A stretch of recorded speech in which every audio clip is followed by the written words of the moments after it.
Hi, I want to talk to you today about Aurora Leigh, written by Elizabeth Barrett Browning. We only have a small section of Aurora Leigh. It is, in fact, about 300 pages long. That's right. Aurora Leigh is what is called a verse novel. What is that? We don't really tend to see it anymore. In fact, it didn't really uh, have a strong place anyway in the past. But what it did do was it provided an opportunity for poets to try to use the length of the novel. Now, keep in mind, there are long poems that are called epic poems. But a verse novel is not an epic poem, okay, not in terms of its conventions and the approach that the author is taking, okay. In the verse novel, you have the length of a novel. You have, in many ways, the storytelling of a novel. But it's put into poetry because it was thought still in the 19th century that poetry was a higher form. And while it was already starting to lose some of its, let's call it, allure and status, those practitioners of it wanted to, keep it going and to save it, so if you will. And the verse novel is one way that they thought of doing that. Now, Aurora Leigh is in particular what's known as a Künstlerroman. What that means is that it is a story of the origin or the young life of a person who becomes the artist. Think of James Joyce's Portrait of the Artist as a Young Man, right? I mean, that's exactly what we're talking about.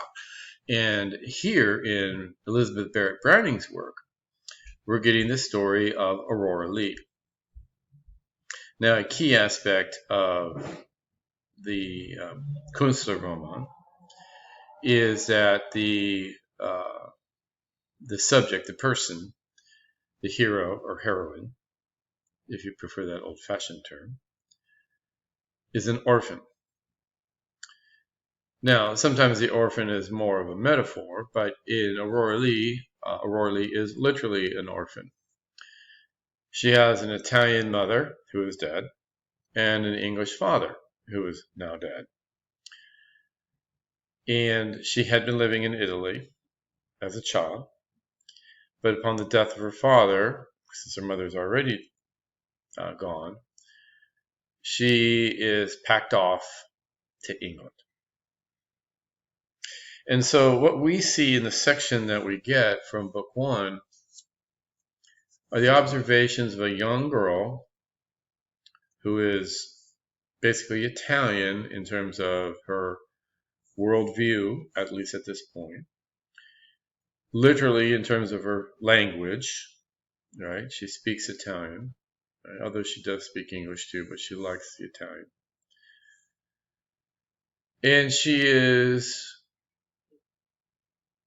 well, I mean, she's quite removed from the realities that she has known. She is raised by an aunt who seems very cold, emotionally cold. And there's the cold of the weather and the cold of the emotion that gets a lot of play, a lot of work there through the poetry. Okay? Warm south, cold north. This is a bit of a cliche. It is a bit of a stereotype, if you will. But Elizabeth Barrett Browning chose to work with it. The idea of the Southern Europeans as more emotional, more expressive, more outgoing, and the prim and proper Northern European, i.e. the English, with difficulty, and not really expressing very much affection or anything of that sort. So that's something I want you to consider with this. Another thing to look at in Aurora Leigh is the issue of the education of Aurora Leigh. And when we look at this, I want you to think back to Mary Wollstonecraft, right, who wrote A Vindication of the Rights of Woman, which I asked you to read. And in Vindications, Mary Wollstonecraft put forward the thesis, right, the hypothesis, if you will, that women were poorly educated. And it was the nature of their education which rendered them essentially to be like children, to not have the discipline, the intellectual fortitude that men had and value. And women were given an education that subverted that possibilities. And of course, if you recall, Wollstonecraft, the argument was that women should be educated the same way that men were educated, and you would see women with the kind of values and characteristics that men did. And that those things were valued in their society. They were not valued. The things that women did were not valued. And you see how Elizabeth Barrett Browning uses that same fundamental idea. Look at how Aurora Leigh is educated. It's like she's going on a Trivial Pursuit game show or something like that. There is no orderly education. There is no consistent program that she is following. There's no occupation in mind. Not even a liberal arts education, really. Not even something that just focuses on the development of critical thinking and an awareness of the world around. None of that's really there.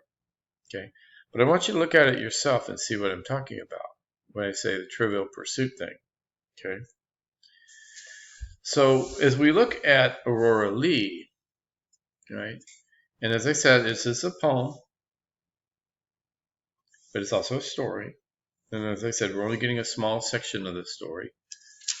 Aurora Leigh is actually quite a lengthy piece. I've read it in its entirety once, and that was enough for a lifetime, in my humble opinion. But certainly the excerpt bears reading and rereading many times. Okay.